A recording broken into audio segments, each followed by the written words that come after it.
अस्सलामुअलैकुम, मैं हूं सुल्ताना अजीज़। आप देखें सुल्ताना का किचन। आज आपके लिए ज़बरदस्त सैंडविच लेकर आई हूँ। सैंडविच मेकर में तमाम सब्जियों से भरपूर, इसमें कोई चिकन कुछ भी नहीं डलेगा। बगैर चिकन के सैंडविच हमारे बनेंगे। कैसे बनेंगे आइए शुरू करते हैं बनाना, और आपको बताते हैं कि आज हमारे सैंडविच कैसे रेडी होते हैं। सारी तमाम सब्जियों को हमने अच्छी तरह मिक्स कर लिया। अब हमारे पास 1 कप मैदा है, ये इसके अंदर हमने डालना। छान के अच्छी तरह हमने मैदे को रखा हुआ है, तो इसके अंदर हल्का हल्का हमने अच्छी तरह मिक्स कर लेना है।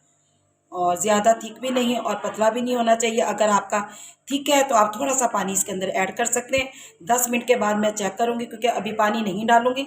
10 मिनट के बाद इसको अच्छी तरह रखकर फिर देखेंगे कि हमारा यानी मिक्सचर सेट है और पानी की ज़रूरत तो नहीं है इसमें, तो हम डालेंगे ऐसे। ठीक हो गया। ये देखिएगा अच्छी तरह आपने मिक्स कर लेना है ऐसे। ये देखिएगा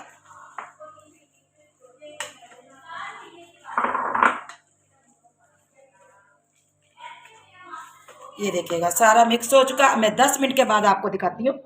ये अच्छी तरह हमने मैदे को रखा हुआ है, तो इसके अंदर हल्का हल्का हमने अच्छी तरह मिक्स कर लेना है। और ज़्यादा थिक भी नहीं और पतला भी नहीं होना चाहिए। अगर आपका थिक है तो आप थोड़ा सा पानी इसके अंदर ऐड कर सकते हैं। 10 मिनट के बाद मैं चेक करूँगी, क्योंकि अभी पानी नहीं डालूँगी। 10 मिनट के बाद इसको अच्छी तरह रखकर फिर देखेंगे कि हमारा यानी मिक्सचर सेट है और पानी की ज़रूरत तो नहीं है इसमें, तो हम डालेंगे ऐसे। ठीक हो गया। ये देखिएगा अच्छी तरह आपने मिक्स कर लेना है ऐसे। ये देखिएगा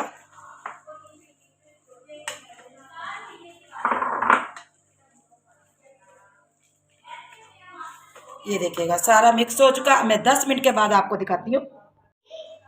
ये मैंने वाइट मिर्च ली है, इसके अंदर थोड़ी सी ऐड करनी है।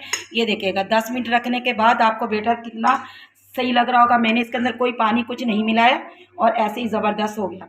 तो आप थोड़ी देर रखेंगे तो बिल्कुल माशाल्लाह से ज़बरदस्त हो जाएगा। और आपको इतना ही गाढ़ा रखना है। ठीक हो गया। ये हमारे पास सैंडविच मेकर है।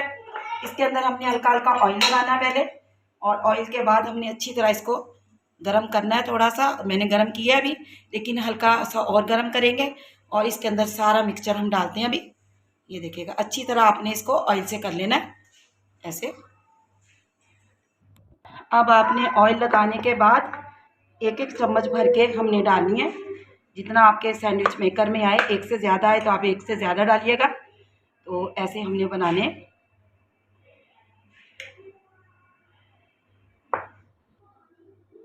ये देखिएगा चारों कोनों में, यानी चारों हमने इसमें भर दिया। 1-1 चम्मच हमने इसके अंदर डाला है। आपको कम ज़्यादा आप डालिएगा। तो जितना मेरा मेकर है मैं उतनी ही डालूँगी। और इसके बाद हमने 5 मिनट इसको, जैसे इसकी ग्रीन लाइट जलेगी तो ये हमारे सैंडविच रेडी हो जाएंगे। ये देखिएगा सैंडविच हमारे रेडी हो चुके हैं। अभी आपको खोल कर दिखाते हैं। बिस्मिल्लाहिर्रहमानिर्रहीम। ये देखिएगा माशाल्लाह माशाल्लाह। आप खुद देखिएगा कि कितने ज़बरदस्त। ये देखिएगा बिल्कुल अच्छी तरह पक चुके हैं अंदर से, और आपको नज़र आ रहे होंगे। अभी मैं निकाल कर दिखाती हूँ। ये देखिएगा माशाल्लाह से ज़बरदस्त। हम अभी ऐसे निकाल के रखते हैं, फिर आपको दिखाते हैं। इसको अलग से कटिंग कर कर, इसकी कटिंग क्या करनी है, ये बिल्कुल अलग से हो जाएंगे। ये देखिएगा उसके बाद फिर हमने इसके ऊपर ऑयल लगाना है, और इसको फिर हमने अच्छी तरह ऑयल से कर लेना। अगर आपको कहीं से ये ऐसे इसको नीट कर लीजिएगा ऐसे। और इसके बाद हमने फिर ऑयल लगाना है। ये देखिएगा तमाम हमने और भी इसके अंदर मटेरियल डाल दिया। अब इसको हम बंद करते हैं और इसको ऑन कर देते हैं। ये देखिएगा बाकी भी हमारे माशाल्लाह से ज़बरदस्त रेडी हो चुके हैं। अब इनको हम बाहर निकालेंगे। देखिएगा कितने खूबसूरत लग रहे हैं, कितने यम्मी लग रहे हैं, मज़े के। तो बच्चों को ऐसे ज़रूर बना के दीजिएगा। जब आपके पास कुछ ना हो घर में, फटाफट आप ये बना सकते हैं। चलिए हम निकालते हैं बाहर और आपको दिखाते हैं। ये देखो कितनी आसानी से निकल जाती है। देखिएगा पीछे से भी कितना खूबसूरत इसका कलर है, बैक साइड से भी, और अच्छी तरह ये पक जाते हैं। बहुत मज़े के लगते हैं। बिस्मिल्लाहिर्रहमानिर्रहीम। ये देखिएगा तमाम सैंडविच हमारे रेडी हो चुके हैं। ज़बरदस्त, बहुत मज़े के, बहुत टेस्टी बने हैं। तो मुझे ज़रूर बताइएगा आपको मेरी रेसिपी कैसी लगी है। अल्लाह आपके रिज़्क़ में बरकत अता फ़रमाए, ज़िंदगियों में बरकत अता फ़रमाए। ये देखिएगा 1 कप मैदे में कितने हमारे सैंडविच बन गए हैं। तो ज़रूर बनाइएगा, मुझे बताइएगा, दुआ में मुझे ज़रूर याद रखिएगा। मेरे चैनल को लाइक करना, सब्सक्राइब करना मत भूलिएगा। अच्छा, सुल्ताना अजीज़ आपसे इजाज़त चाहती है। अल्लाह निगहबान।